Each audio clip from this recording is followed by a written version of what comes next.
Welcome everyone to our second annual Sanctuary Online Lenten series. We at Sanctuary want to welcome you so much to this journey, which is what Lent really is, right? A time of reflection and anticipation of renewal and new life. And that's exactly what we're going to have here. For those of you who might be new to us or watching us on the recording for the first time, what we love to do is we are all about community here at Sanctuary. So we'd love to see your faces if you can, if you feel okay with doing that, putting your video on and kind of making us feel like we're all sitting around the living room with a big fire, depending on the temperature of where you are. And you can also put your view on gallery view rather than speaker view up in the top corner. That lets you kind of see everybody. Also, we'd love it if you would open your chat box and type in your first and last name, maybe your email address and how you connected with us here at Sanctuary Online. Because one of the things we want to do is make sure we're able to communicate with you. We have a phenomenal text feature, which we love to offer you. And if you feel akin to that, you can put your cell phone number in the chat. And on Tuesday afternoon, we'll send you a single text that says, hey, how you doing, Barb? It's Tuesday, and here's what's happening at Sanctuary Online. So we're not spamming you with texts once a week.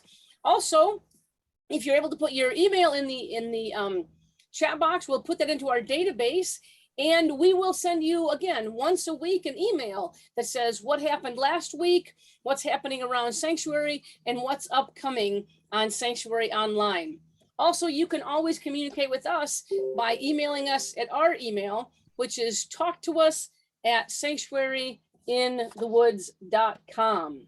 Now, just to let you know what we have ahead of us, this is an incredibly exciting time, and we're going about 6 different weeks here. What's happening is tonight we're going to kind of lay the groundwork and put you into the context. What do we mean when we say saints are people the light shines through? Where does that title even come from? And then next week, we're going to talk about saints of charisma. Cheryl is going to tee up a special saint in her life and share that with us. Then we're going to kind of take a break because every month we do a book club. And my goodness, last month we had a very, let's just say, heavy book club. And the conversation was so intense. Many of you don't even know this yet. It was unable to be recorded in our YouTube channel because it seemed to break the laws of YouTube regarding talking about fake news or viruses or I tried to push back on them. They pushed back and said, we're just not going to publish it. So if you missed it, you missed it. But this month we have a lighter topic. We're going to talk about the book Bossy Pants by Tina Fey. So that's there. And I'll update this slide. The next week on the 29th, the last week of March, Ken is going to talk about saints of courage. And he is going to bring to light Weewa. I'm trying to get my notes here, Ken. And Dr. W. Norman Pittenger, Saints of Courage. And then the last week on April 5th, kind of the last week of content of this series, we're going to talk about your saints. And don't worry about that yet. We're going to walk you down that arc, but we're excited to talk about people who shine light into our lives, and we'll bring those folks to life. Maybe even have them as guests. Kevin, I see a saint in your life behind you with your mom. And then I want to invite you right now to a special event at Sanctuary. It's our virtual Seder dinner.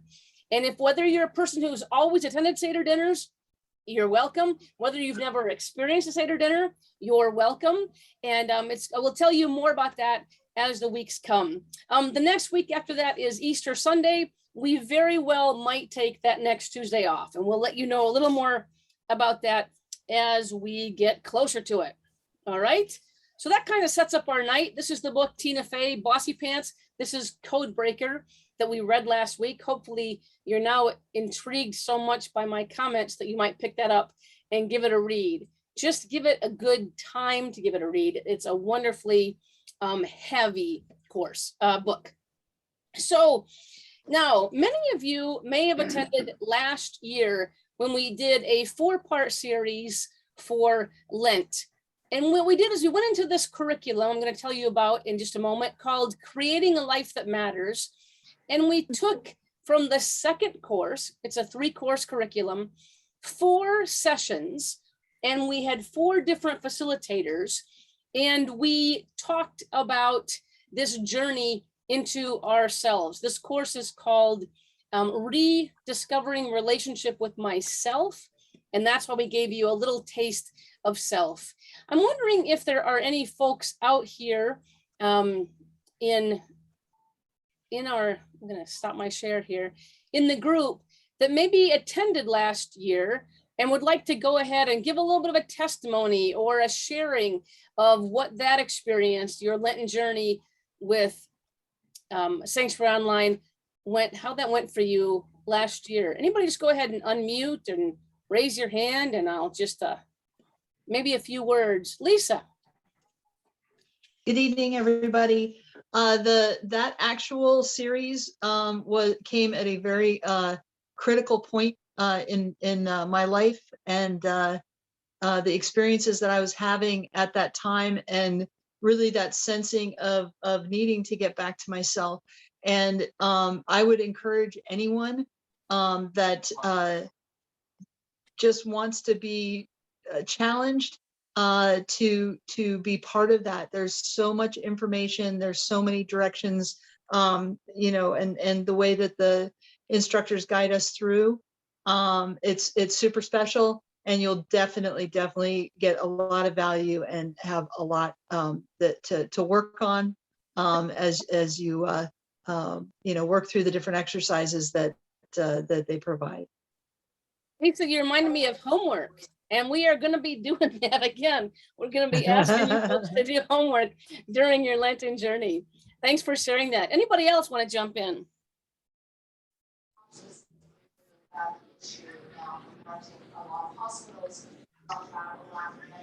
All right, Joby, you know I can't stay quiet. Thank you, Kristen. I mostly stay quiet to try to let other people talk, but those few weeks were so meaningful. They were so meaningful for me, and you know, I will say, just grabbing one gem out of that whole pile of gemstones, I will repeatedly go back and think about where my water line is with people, think about if it's where I want it to be with people.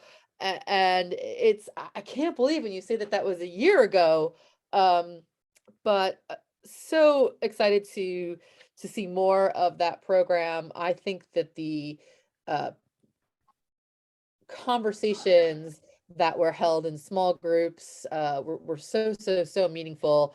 And it was really a little bit fascinating to me how deep we were able to get in such a short period of time. So looking forward to more gems dropping. Thanks so much, Kristen. Anybody else that was here last year? And it was a whole year ago. That is quite, you know, it's funny, Kristen, we're now around our 83rd, 84th show. And I look back doing some research to pull tonight, and it was like 30 sessions in. We were babies at doing this Zoom thing back then. Anybody else would like to share their experience of last year?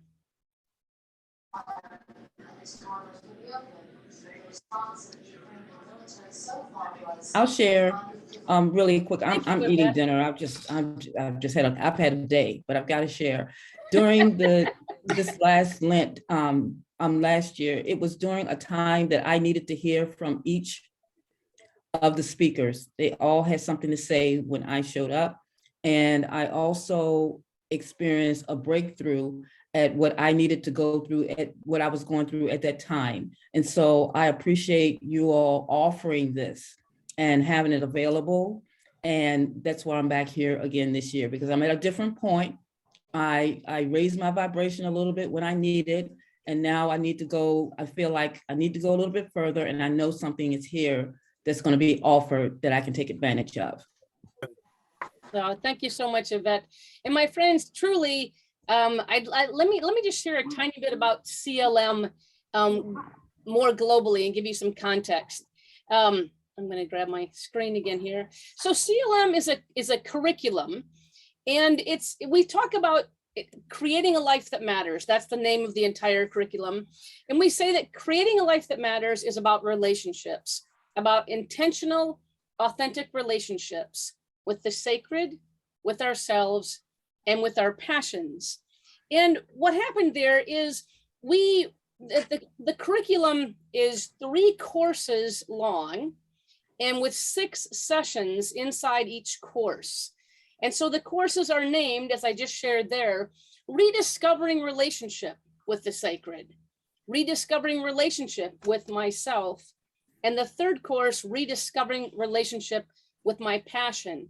Inside each of these 6 courses, or 3 courses, are 6 2-hour sessions. What we did last year is we took 4 of those sessions from the 2nd course, and we kind of redesigned them and tried to see, would they actually fit online, in a Zoom capacity? And like you said, Kristen, we did breakout rooms. It was so exciting. One, again, as Lisa and you and Aaron and Yvette both said, the different speakers, the different conversations, the different breakout rooms, the different topics. We really did see that CLM can go online and be as moving, as opening and inviting to breakthrough event, and to really rediscovering these really important relationships. And where it comes from is a gentleman named Tom Bandy, who was a church development guru and an author. And he had a path of steps that all humans would walk of their spiritual development. And he called these changed, gifted, called, equipped, and sent. And he says that the first 3 of those steps occur in a classroom and the other 2 out in life. And changed, gifted, and called really translate now to the sacred, a belief that we are completely different and transformed when we grasp the concept of more. That we indeed are individually gifted and have something to offer to the world.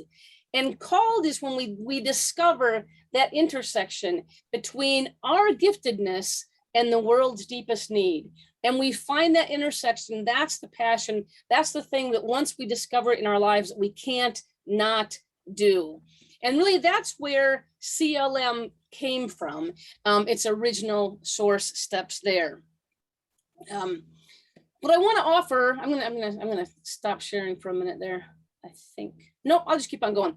So in the 2nd course, the 1st course, Sacred, there are 6 sessions. What we're doing tonight, instead of last year, how we kind of did a little bit of 4 sessions, we're taking one of those sessions and actually expanding upon it. So just because we want to keep things new and fresh, when you first entered the classroom and to take Rediscovering Relationship with the Sacred, to begin your CLM journey, the courses were named Bring Many Names. We wanted to open all the names we might call God. Beyond Belief, shatter the things that you thought you knew and add even more. We talked about the church, the body eclectic, the communities of faith that we build that are so beyond a little building with a steeple. And God knows COVID has changed that again for us, hasn't it? Completely changed what we look at to be faith and communities of faith. The 5th course was Staying Alive. The 6th course was Celebrating the Sacred. And the 4th course, where we're opening this Lenten journey, was called Friends of God and Prophets. And I saved that because within each of the courses, we would offer a quote. And to begin the Rediscovering Relationship with the Sacred, this one is from Thomas More. I always say this is one of my favorite quotes, but then I read the next quote and I think that's one of my favorite quotes. Then I read the next one. I think that's one of my favorite quotes too. But to sit you down inside Sacred tonight, give a listen to these words from Thomas More. It's always tempting to make God in our own image rather than the other way around. we feel the need for a certain sense of security. And so we design a God tailor-made for our purposes. And then we defend this image against the name of God is to crack, lifting us out of our finitude and self-absorbed anxiety. And this religious enterprise requires an idea of God beyond any fixed notion we might have. That's what I want you to think about this journey of this Lenten season, that you might understand the purpose to be cracked open and to live beyond maybe a current understanding that you have of God. Tonight we're going to begin with a poem that is inside the curriculum. And I think, Barb, you were, or Cheryl, you were going to start off and read this first setting. Would you do that?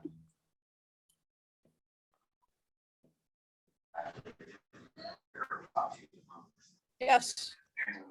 Do you have it? Thought I was showing it to you. Sorry.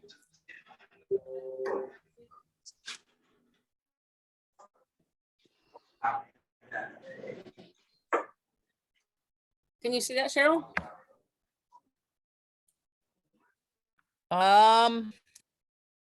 It's coming up. It's showing here. I think it's you guys and your That slow fancy internet. internet again. There we go. All right, here we go. To be a saint is to be human because we were created to be human. To be a saint is to live with courage and self-restraint, but it's more than that. And Darcel, I think you might remember this when you went through CLM with yourself, right? Would you be willing to read the second stanza of that poem? Sure. Thanks, hon. To be a saint is to live not with the hands clenched to grasp, to strike, to hold tight to a life that is always slipping away. The more tightly we hold it, but it is to live with the hands stretched out, both to give and to receive with gladness.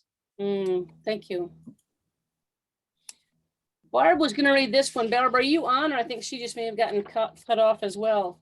We're having some internet issues in the woods. I think I'm on. Can you hear me? Yeah, can you read that? We can hear you. Okay, yes.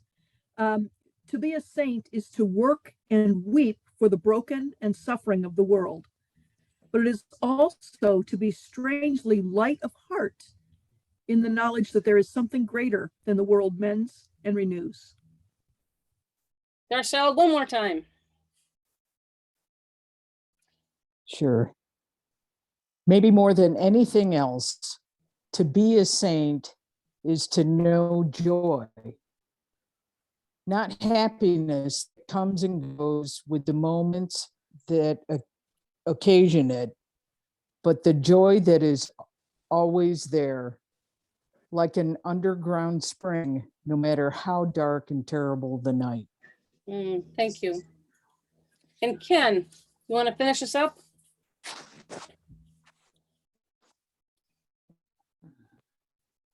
Love to.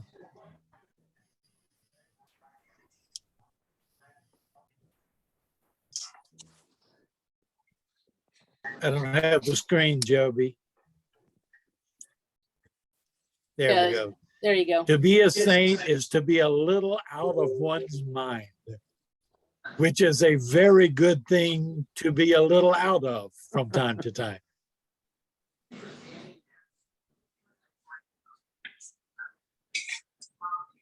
Did we lose him?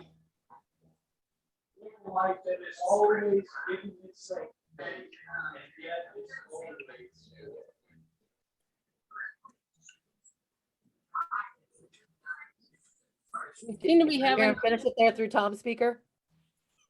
Yeah, I Pardon? heard him through Tom's speaker. I got it. let me finish that up in case you couldn't hear it or heard it doubly through Tom's speaker. To be a saint is to be a little out of one's mind, which is a very good thing to be a little out of from time to time. And this last line I just so love It is to live a life that is always giving itself away and yet is always full. Oh, it's full. And as we think about that, my friends, I just want you to kind of hold on to that. What we're trying to do inside CLM is to help people look at things a little bit differently. And I wonder how many of you may have come into tonight's series with a certain definition or already an understanding, maybe a preconceived understanding of what the definition might be of being a saint. Anybody have something that they've carried with them that it's like their understanding for being a saint? Anybody? I'll take a shot at that. I think for myself, I think of saints and I think of pillars of stone in that 12th century, people that are perfect, people that have been celebrated for many centuries, and there aren't any left. Wow. Aren't any left, Glenda. I'm going to hold on to that one. And I'm going to crack that open. I hope you think about that a lot. The thing, so often, Glenda, we've been given this instruction or given this definition or given a rule, right? And goodness, for the next 4 or 5 weeks, we're going to crack those open for you. We're going to help you and invite you to crack them open. Anybody else, an understanding that they brought in of what are we talking about when we talk about saints?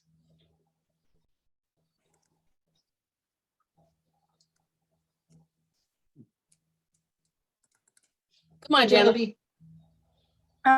Well, a concept that I've thought of is people who sacrifice a lot for other people. Okay. Tonight was an example. I went to a seminar of some sort, and a couple there were talking about having adopted quite a few children in different states where they had lived. And I called them, I said, oh my, you're such a saint, because they had put down they only wanted they wanted boys and they wanted them certain ages and so forth, and no babies and no teenagers, and they got babies and teenagers anyway, and accepted them and continued, with adoption and fostering. And I thought that was pretty close to sainthood to me. Thank you. Thanks, Janice. I love that.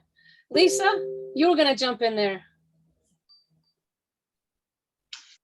Yeah, there's a couple of thoughts that I had, based off of the reading. It's kind of close and it's kind of along the lines of what everyone said so far. But just that idea of there's almost, in the faith background, in the Catholic faith background, there's that vetting, of the 3 miracles, that there's a requirement that miracles have been have happened, and and I'm a little bit different because I believe that there's, it's still happening. And so just from that standpoint, I think that was one of the things. As soon as you asked the question, I thought, oh, wow, I did bring something with me. And then just as an aside, Bill already has 2 of those miracles. He had 2 pregnant women in the house at the same time when we were first married. Okay, but hold on, Lisa, because who gets to define what a miracle is, right? Who gets to decide what act or work hits miracle status? But I think it goes back to, that idea of conventional or historical, and I think convention is a thing, that there are rules, right, in certain backgrounds. And I think of these conversations that we've had over the last few weeks, that we get away from that, that idea that that's not serving us at this point. Oh God, I love that term. In the course right before this, we talk about casting away those things that no longer serve us, or those things that insult our soul, right? Because we've been given teachings that have done just that, right? They've insulted our soul. And you know when that happens to you and you push back against it. The tough thing, Lisa, is we've got, and you can Google this all night long. I was Googling tonight to find the exact rules that made someone a saint. And it really depends on, 1, which community you talk to, to who's written what. And let's see, Pope Benedict the 14th formalized the miracle requirement, though, because what he stated and what became law was that 2 miracles, so those 2 pregnant women, Lisa, did not make Bill a saint, but they did declare him blessed. And through a rite called beatification, Bill could be blessed, but 2 more miracles were actually required for sainthood. Plus, he'd have to be dead for 5 years. He must have lived a life of extraordinary self-denial and faith and good works. 2 of those miracles, by the way, must be posthumous. Okay, so it can get really, really muddy, this concept of what makes a saint. So if this isn't serving us any longer, how do we make some new rules around that? Janice, when you said those people are nearly saints, what was happening in you that you used that language? Well, I just could understand the sacrifices that they had made to give these children a home and a family. And I think that's ultimate sacrifice, honestly, because it takes someone who has the inner awareness to do that, and secondly, that it has that much to give. I don't know how else to answer that, but the key word there is the sacrifice, I think. Yeah, the giving of self. Yeah. Mm-hmm. Anybody else have any thoughts around what it means to be a saint, or that terminology in our life, or either from the church or external? Ken, jump in. You need to unmute yourself, friend.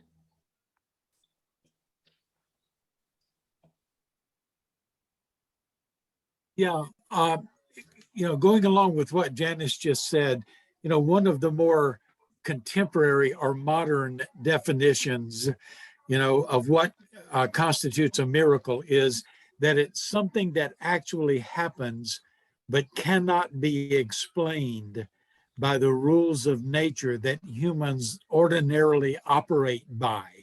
In other words, it assumes that there has to be some kind of divine intervention that makes this thing happen. Even with Janice's story, which is so beautiful, you would think that a couple that says, we want to adopt, but we will only accept children and we will only accept boys, but then when they are presented with the opportunity, to adopt outside of those boundaries that they have set, it's almost like something, what broke all of that open for them? What made it possible, for them to expand their scope of love to include people that they didn't think they could include?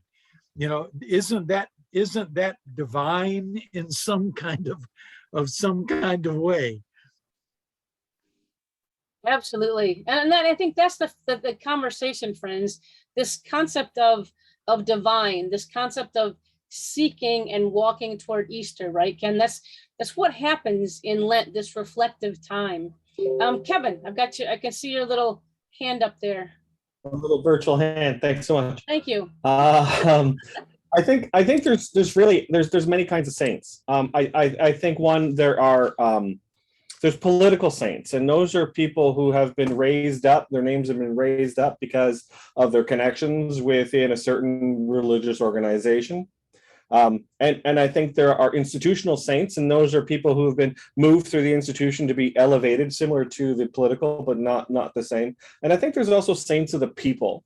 And the saints of the people are the everyday saints, the saints that Janice mentioned, the saints that we all have come to experience in our lives, and who have possibly touched us in certain ways that have actually drastically changed our lives. And that transition, that way that we get changed in itself is I believe it's from the divine, and I believe that that in itself is a miracle that has happened. So all of the rules to me is more about institution and political saints, and saints of the people to me are more of the saints of experience and what we see and the people that affect us. Mothers. Absolutely. And on this International Day of Women, right? What a great day to have this class. And in the month of women, what a great way to say yes. How has your mom been a saint to you, Kevin? How has your mom been a person who the light shines through in your life? Oh, it's so much harder now that she's in the room.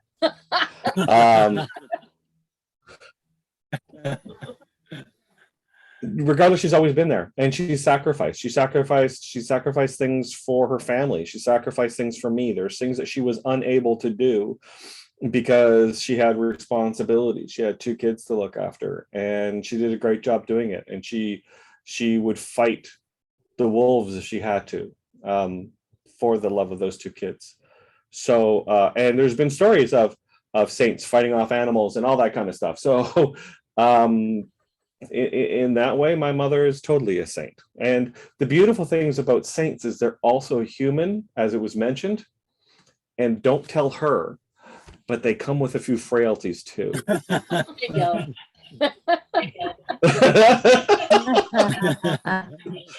Isn't that the gorgeous part of it? Now I've heard the term sacrifice in 2 stories, maybe even 3 with you, Ken. What would happen to you if instead of sacrifice, we flip that word a bit to talk about serving or service? Does that change things? Does that lessen the concept of saint? Does that just shift a little bit for you? Because sacrifice, again, is a church word. And it's a very packed word. Servant or servanthood, serving, can also be a very packed word. Any thoughts when we shift those a little bit? Yes, I don't like the word sacrifice because it means that you're worshiping pain. I like the word service instead. I would agree with you. But gentles it a bit for you, Carol? Yeah? Yes. Mhm. Okay. Anybody else? Aaron's agreeing with you in the chat there, Carol. Oh, thank you, Dr. Aaron. Joby, I think it's almost that sacrifice then it becomes, below,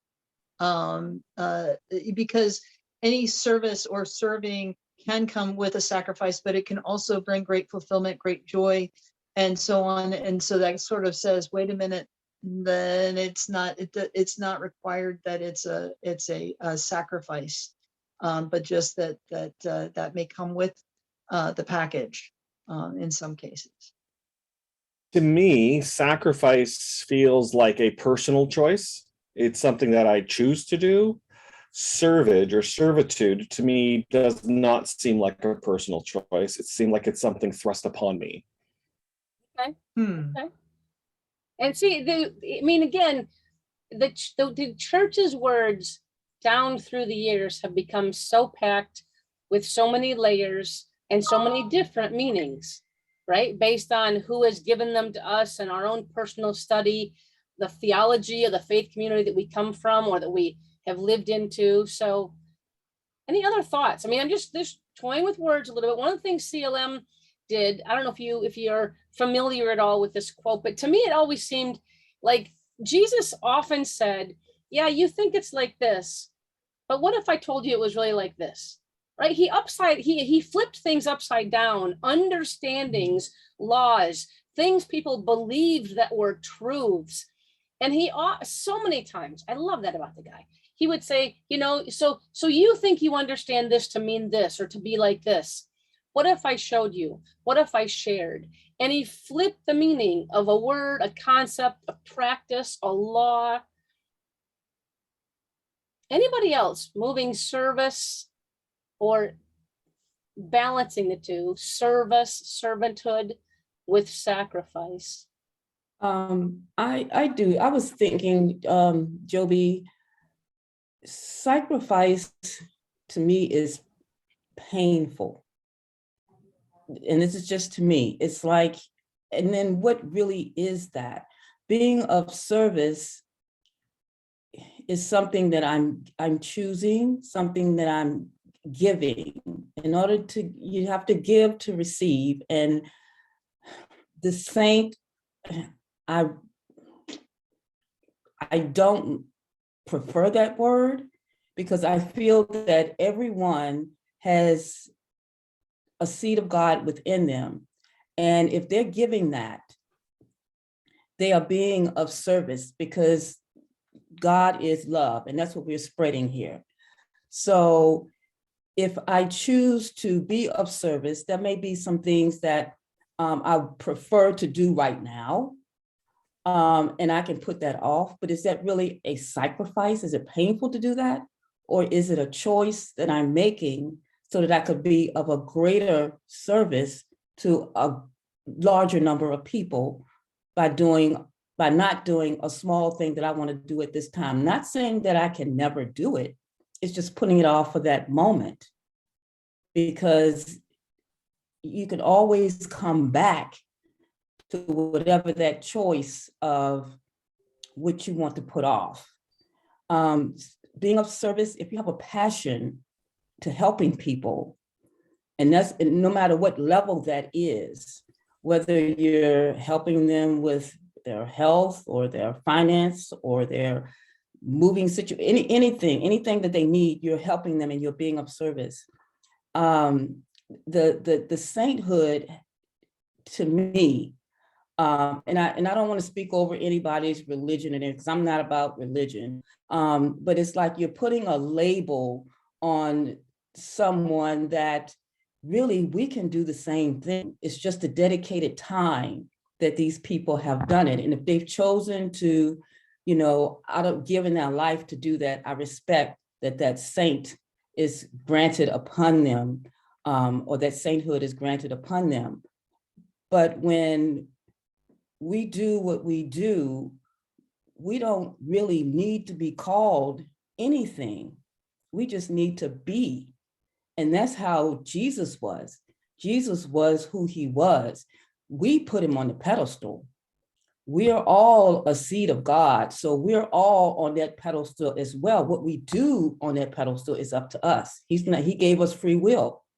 So if we're going to take that free will and give back, and then the world is seeing us as saints, then that's just the way the world see it. But it really doesn't identify one way or the other. I've been doing some things for people on my journey, and it's like, oh, you're just a saint. And I know I don't take that as a religious thing. I take it as I've been a blessing. And so saints are people that go out and bless others.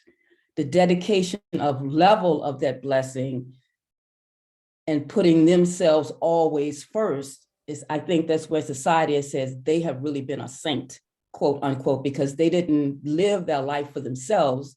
They lived their lives for others. Does any of that make sense? No, you're landing it, Yvette. And so it's fun because it's like it's like you're on this side of the design of tonight. You're using so many words, that tie it all together, right? But when someone lives and it's a careful balance between sometimes service and serving hurts, because it's a choice I'm making to do this instead of this, right? And living a life full of that. But I love your air quotes. And I want to just hold what you said, because I know Kevin wants to speak, Lisa wants to speak, and I want to move us along here. But I just want you to think about what's in your head that defines someone as being a saint. Thank you, Yvette. You are always, to me, a saint and a speaker of wisdom. You know that's a role you play in my life. Ken, you've got your hand up. Lisa, you've got your hand up. I'm not sure where you went, Lisa. No, you know what? I don't want to stomp anything on what Yvette said. It was so beautiful, and yeah, it was good. Yeah, good stuff. Mic drop. Not mic drop. There you go, Yvette. Ken, close this part off for us. I love this conversation because I have always been suspicious of the way that religious institutions lift up words like sacrifice and suffering and try to attach a value to them, because I think that trying to make sacrifice and suffering values are just the ways that institutions try to make people feel guilty or ashamed for refusing to accept the oppression that those same institutions dump on people. When I give, I feel wonderful. I don't feel like I'm sacrificing. I think living lives of giving and sharing are not about sacrifice and suffering. Everybody who's ever experienced the wonderful feeling of giving knows that Jesus was right when he said it's more blessed to give than to receive. And so I would like for us to devalue those ideas that there's somehow something wonderful about suffering, and there's something wonderful about self-sacrifice. No, it's not. Those are just ways that institutions try to keep us oppressed. Amen. Yeah. Have you ever thought of going into being a preacher, Ken? No, just kidding. Okay. Yeah. Well, let me do this.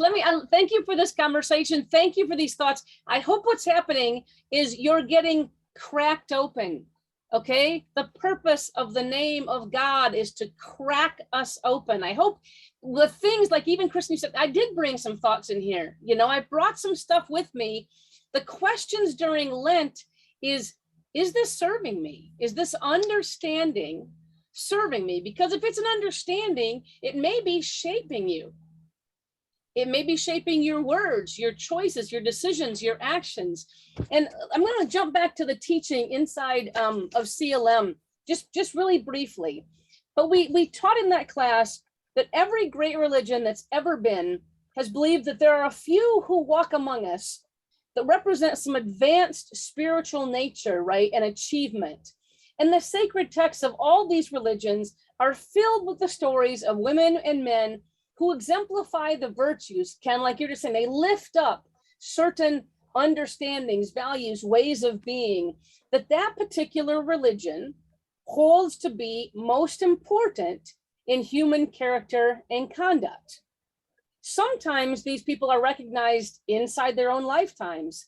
Most often, they're elevated to these special statuses after death. But I want you to think of, for those of us who have practiced and lived inside a Christian perspective, we often say there's a community of saints that surrounds us, right? That we're surrounded by this great cloud of witnesses, those who've gone on before, right? But we still feel their presence. We feel them with us, sometimes viscerally. So we want to acknowledge, and it's interesting in the history of the Christian teaching, that we do not have two lives. One lived here on earth, and then a different life after death. But if we believe that our soul comes from God, that light, that spark of light from God, we actually have one life that's begun here and then lived eternally. And in 1979, the Episcopal Church actually changed their liturgy. They changed the words they use, their language, to reflect this belief of this one arc of life of a soul. They changed the words that said in their prayers to bring you into everlasting life. They now say they keep you in everlasting life. And the importance of listening to that little tiny bit is that we too now can believe that those who inspired us on earth continue to be with us after death. We could see them as spiritual guides. We could see them as ancestors. We could see them as advocates and companions, right? But we can call on, honor, recognize, and give thanks that their path, the path they walked, the service they offered, the sacrifice maybe they made, whatever kind of language you use, helped us be in the space that we are today. And I want you to think, what we did in CLM was we lifted a whole bunch of saints that may not have made the grade if you were using some of the Catholic Church's rules whereby we chose saints. But Barb, what I would love you to do tonight is just to kind of tee us up, because in Lent, many of you, I'm sure in your lives, have given something up for Lent, right? You're making me think of this, Yvette. You were, I gave something away to not have joy, to not have something I enjoy, to not. During this period of Lent with Sanctuary, we're going to ask you to take something on instead. And Barb, I know, because I was with you at dinner tonight, that Julian of Norwich was one of the saints that we chose in CLM to call one of our saints. And tonight at dinner, I was asking people if any of those saints that we'd previously chosen reminded them or made them think of a saint in their life right now. So Barb, can you take it over for a minute here and tell us why Julian of Norwich resonated with you? Sure, thanks, Joby. First of all, I asked Joe before settling on Julian of Norwich, I asked Joe if there was a patron saint of spreadsheets and PowerPoint, and she assured me that there wasn't. So Julian of Norwich was born in England in 1342. She was quite ill in her 30s and saw visions. They gave her last rites. She lived through it and then spent most of her time meditating and living in a small room off of St. Julian's Church in Norwich and enjoying the company of her cat. So I'm going to turn off my, yep, there's the cat. And let me turn off my background here. And you can all see my small room. So I relate a little bit to Julian of Norwich for that reason. But mostly, mostly because of these the words from her book that are associated with her life. Know it well, love was Christ's meaning. Thank you, Barb. So this is part of what we're going to ask you to do as homework throughout this entirety, our journey during Lent. But before you leave tonight, I want to let you know where the title of our series came from. Our series that's called Saints Are People the Light Shines Through. And the story's quite simple, but I always love this story because in MCC Toronto, and Kevin, you'll remember this, we have these gorgeous stained glass windows. Anybody else been in a church where there's been gorgeous stained glass windows? And have they been stained glass, just colors, maybe flowers, maybe birds, maybe people, right? And there's a story that says there was a mother and a daughter in church on this really gorgeous sunny Sunday morning. And the little girl looks up and she sees a light shining through all these figures of the brightly colored stained glass windows. And she asks her mom, she's like, who are they? And her mother said, shh, honey, those are saints. And later in the coffee hour, her mother hears the little girl telling her friends, saints are people the light shines through. And this week, and through the rest of the week, we would love, again, instead of you giving something up for Lent, we would love you to take something on as homework, as reflection, as something to hold with you. But we wonder if you, in the mornings, when you wake, in the evening before you fall asleep, and maybe even all throughout your day, become a little more conscious, a little more aware, and call into your memory those people who've been saints to you, right? Who do you know? And you can, maybe some thoughts are coming to you right now. People who through their life, light has been shined on you. Encouragement, a path forward, an opportunity, an education. And then also, this one might be even more challenging, but I think it's a powerful exercise. Who in your life do you feel called to be a saint to? Who's out there that maybe you have done this before, or you have felt called, or you even feel a responsibility to shine your light upon them? And the 201 level of this homework, my friends, is not thinking these things and then falling asleep and just enjoying that, but actually taking some action. We would love it this week if, as those people are brought into your memory, you might actually do something about it. Now, once again, these folks may be already crossed and gone in to the afterlife. You can't actually call them up or send them a note.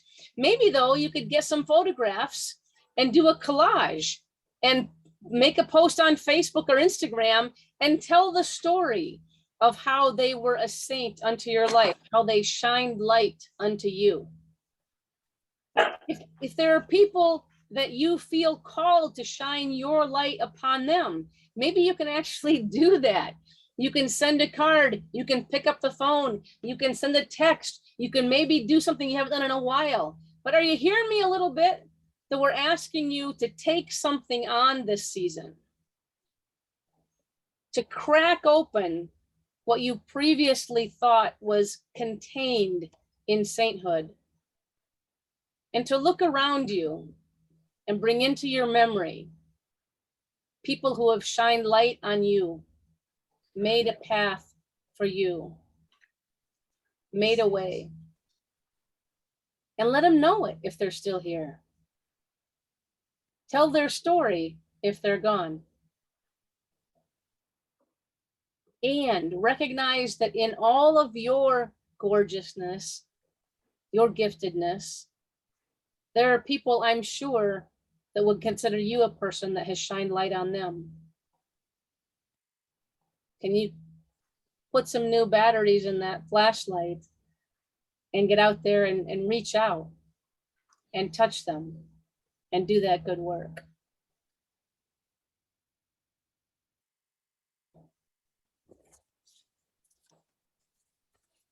Someone talk to me about what you're thinking about right now.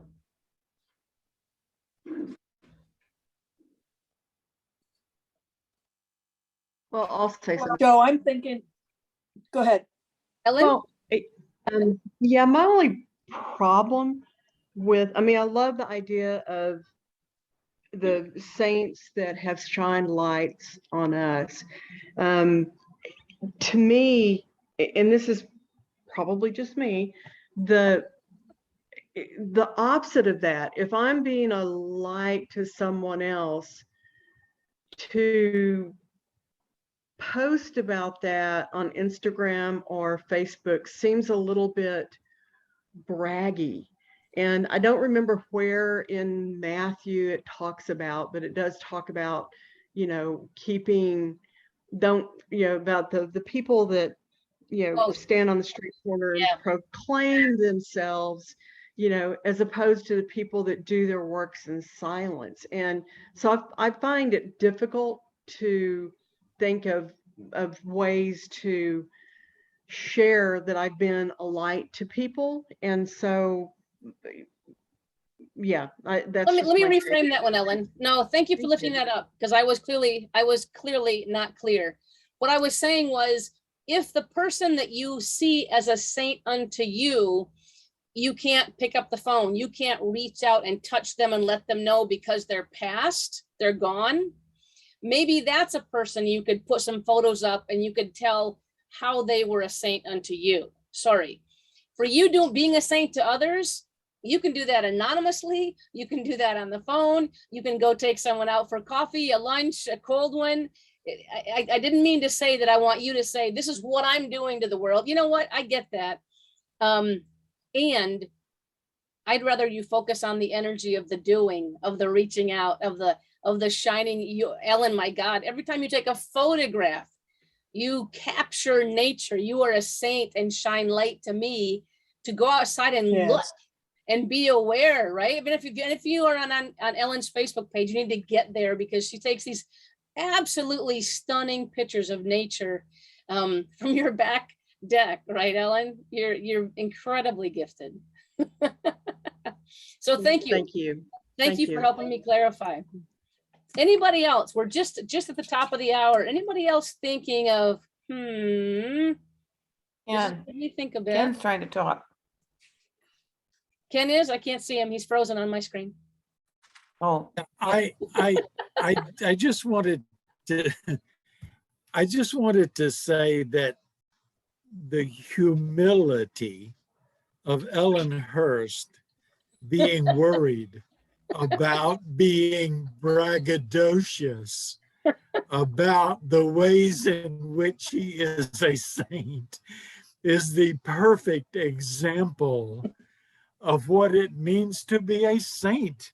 I mean, you know, if you don't know Ellen Hurst, you don't know what I'm talking about. But if you do know Ellen Hurst, then you know that humility in itself is what we treasure in her. mm. And It helped me a lot today to look at Ken's Facebook page and see bringing up Reverend Dolores Berry. It helped me to think of a saint, to immediately connect, to immediately think of all the ways that she touched my life and many other people's lives. And she used to come through here, and we had rental homes, so she would stay more, you know, she had extra time between cities. And so, and just to watch her live her life in a very, very simple, but gorgeous, always helping, always thinking of others, and always using her music and her connection to, it was just, so it was nice to put those thoughts around one person. And that was very helpful to me today. And I will be thinking of her all week as I model and think of what is a saint to me. Because I really got to know her as a person and watched her operate on every level.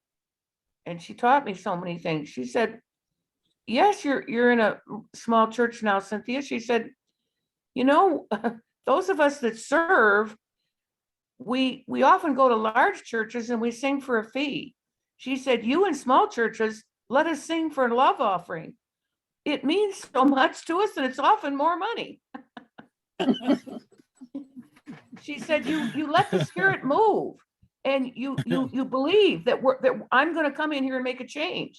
And she said, that is a gift to me right there. Absolutely. It's a perfect example, Cynthia. Ken, perfect example of Ellen. Cynthia, perfect example of Dolores. That's what we want you to do this week, my friends. And the example, Ellen, I would use for Cynthia, post a picture of one of those amazing hats that she wore and just tell a story. Dolores, bring light into this world, my friends, this week. Bring light into this world this Lenten season. There will be Good Friday. There will be Easter morn again. The difference is what happens to you on the journey. Reflection, renewal.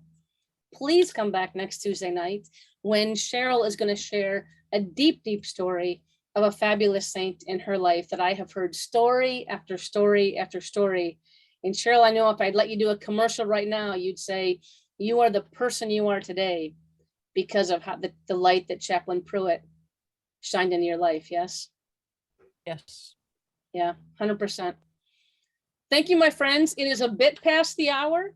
Love you. There's more to come. There's deeper to go. Bring a friend next week. We'll get this recording posted quickly on our Facebook page, on our YouTube channel. So in case somebody wants to catch up and join our journey, they'll be able to do that. We love you so very much. Blessed Lent. Love you. Good night.